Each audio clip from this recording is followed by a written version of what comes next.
It seems like every time we talk, we want to talk about philanthropic efforts, but yet we get kind of kicked to the sidelines because of all the big news.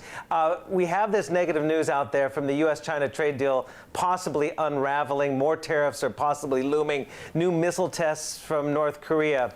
How hard is it to convince the wealthiest in Asia to contribute to philanthropic efforts like you're doing at the Minderoo Foundation when they are also planning contingencies for the worst-case scenarios? Yeah, it's a good question, Steve.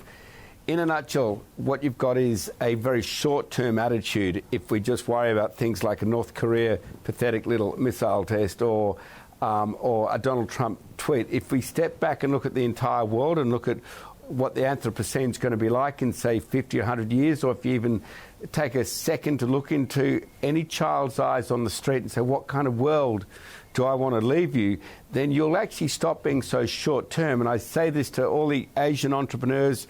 Australia isn't so great at philanthropy, and we're part of Asia. And if we, as part of Asia, all become much more philanthropic, then I think we're going to address these really big issues, because in 5 years' time, 10 years' time, they're not going to care about a missile test or a tweet.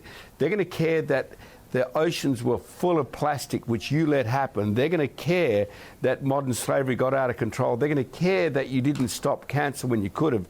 These are the things which are so much bigger than a tweet or a test.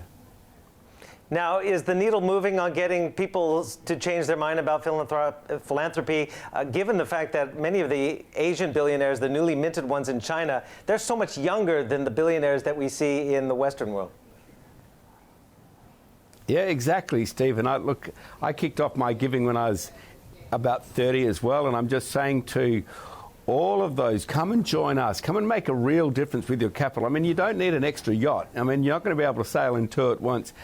Go and have some serious satisfaction. Go and make the biggest leverage you possibly can, and think about how you can help your environment, how you can help your community, how you can help your country become a better place for your kids.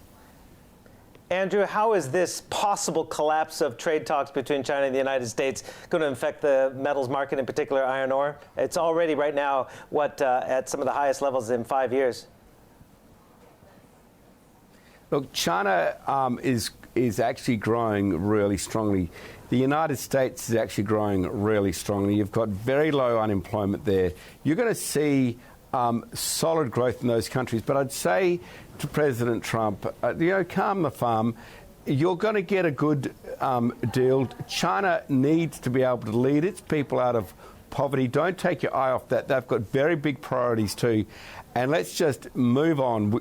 No country needs a trade war. No country needs to be set back. The global economy needs to be able to have health in it, to defeat the huge challenges we have facing us in the environment, to build a better standard of living for our kids. So think of the long term.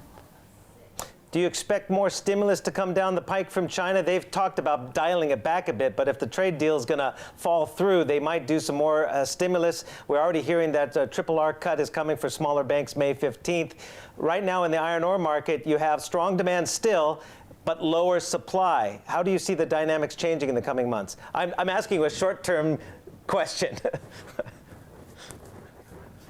You are asking short-term questions, Steve, and I would like to bring you back to long-term. But you're in charge here, so short-term, I'd say I don't see a great deal of real difference. I'm talking about what is going to happen in the supply and demand of steel, and the supply and demand of iron ore, or in the big macro factors. There's going to be a lot of froth and bubble in the markets, but in the longer term, you're going to see China and America and the global economy doing well.